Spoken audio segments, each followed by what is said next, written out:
दोस्तों नमस्कार। आज हम बात करने वाले हैं झबरेड़ा नगर पंचायत की। झबरेड़ा नगर पंचायत में आखिर कौन कौन से दावेदार हैं, किसकी दावेदारी है और कौन टिकट लेकर के जाएगा और कौन टिकट नहीं ले पाएगा। टिकट का मतलब मैं ट्रेन बस की बात नहीं कर रहा हूं। टिकट का मतलब ये चुनाव वाली बात है। चुनाव के टिकट की हम बात कर रहे हैं कि सबसे बड़ा दावेदार कौन है और किस पार्टी का दावेदार है। हालांकि मानवेंद्र चौधरी जी और गौरव चौधरी जी दोनों लोग के बीच यही माना जाता है, दोनों लोग के बीच की पूरी लड़ाई है। लेकिन फिर भी अन्य जो दावेदार हैं उनको आप दरकिनार नहीं कर सकते, उनको भी कहीं ना कहीं आपको कंसिडर करना पड़ेगा। सबकी अपनी अपनी दावेदारी है और सबके अपने अपने पर्सपेक्टिव हैं, सबके अपने अपने दृष्टिकोण हैं। उस दृष्टिकोण को भी समझने की जरूरत है। सबसे पहली बात अगर हम बात करें बीजेपी के 3 नाम और भी अन्य नाम हो सकते हैं, मानवेंद्र चौधरी जी, डॉक्टर अमन गुप्ता जी और साथ में हम बात कर सकते हैं पंडित हितेश शर्मा जी। तो बीजेपी से अगर हम बात करें तो सबसे पहले मानवेंद्र चौधरी जी का नाम सबसे ऊपर है। क्यों? क्योंकि जो जीता हुआ रहता है उसका आधिकारिक तौर पर कंट्रोल ज्यादा होता है। मतलब जीते हुए विधायक का टिकट नहीं कटता तो जीते हुए नगर पंचायत के अध्यक्ष का टिकट कैसे कट जाएगा? समझ रहे हैं आप मेरी बात? मतलब ये जो है पार्टी का अपना अपना रूल होता है। पार्टी अपने रूल्स के अकॉर्डिंग रूल करती है, मतलब अपने नियमों के अनुसार सारे एक्शंस लेती है। उसी एक्शंस के बिहाफ पे सारे आपको रिजल्ट्स देखने को मिलते हैं। अब आते हैं दूसरी तरफ डॉक्टर अमन गुप्ता जी। डॉक्टर अमन गुप्ता लगातार दावा कर रहे हैं कि इस बार चुनाव लड़ा जाएगा। चुनाव लड़ने का मतलब यह है कि साफ तौर पर वो सोच चुके चुनाव लड़ेंगे। हमने पूछ भी लिया था उनसे, क्या आप निर्दलीय लड़ेंगे? तो उन्होंने कहा कि वो भी वक्त बताएगा और निर्दलीय लड़ लेंगे। क्या बात है? अगर नहीं मिलता तो क्या करोगे आप? पार्टी के साथ, नहीं तो निर्दलीय लड़ेंगे। क्या देखिए जनता जैसे कहेगी। ये भी उन्होंने बातों बातों में बातें कर दी थी। अब दूसरी तरफ एक और पंडित हितेश शर्मा जी, उनका अपना दावा है कि भैया अब इस चुनाव में हम लड़ेंगे। क्योंकि क्या है, वहां की सीट अनारक्षित है। अनारक्षित का मतलब क्या होता है कि कोई भी व्यक्ति वहां से चुनाव लड़ सकता है। मतलब एससी भी लड़ सकता है, ओबीसी भी लड़ सकता है, महिला भी लड़ सकती है। मतलब कोई भी आके लड़ ले, कोई दिक्कत नहीं है क्योंकि अनारक्षित है।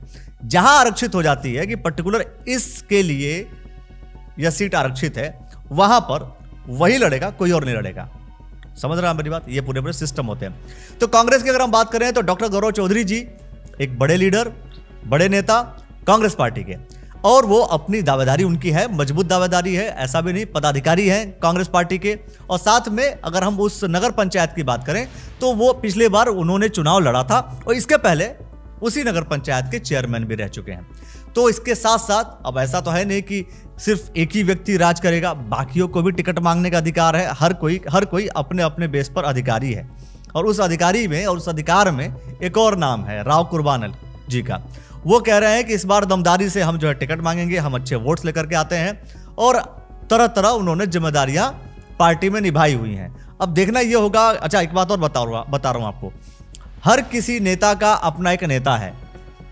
आप समझ रहे हैं? हर किसी नेता का अपना एक नेता है। ऊपर वाला नेता किस नेता पे हाथ रखता है, ये अपने आप में बड़ा सवाल होता है। उसी सवालों के आधार पर जो है हो सकता है उसी बेसिस पर टिकट का डिस्ट्रीब्यूशन होता है।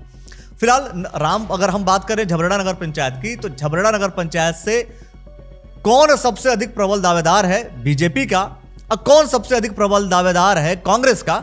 यदि आप जानते हैं इन नामों से अतिरिक्त भी कोई नाम है तो वो आप कमेंट सेक्शन में प्रतिक्रिया दे दीजिए। अब बता दीजिए इस बार के चुनाव में कौन होगा बलशाली। मतलब बलशाली मतलब ये वाला नहीं, मतलब चुनाव जीतेगा कौन, ये आप बता दीजिए। अगर आपका कोई कैलकुलेशन है, मैथमेटिक्स कैलकुलेशन अगर आपके पास कुछ है तो वो आप कमेंट सेक्शन के माध्यम से हमें बता सकते हैं।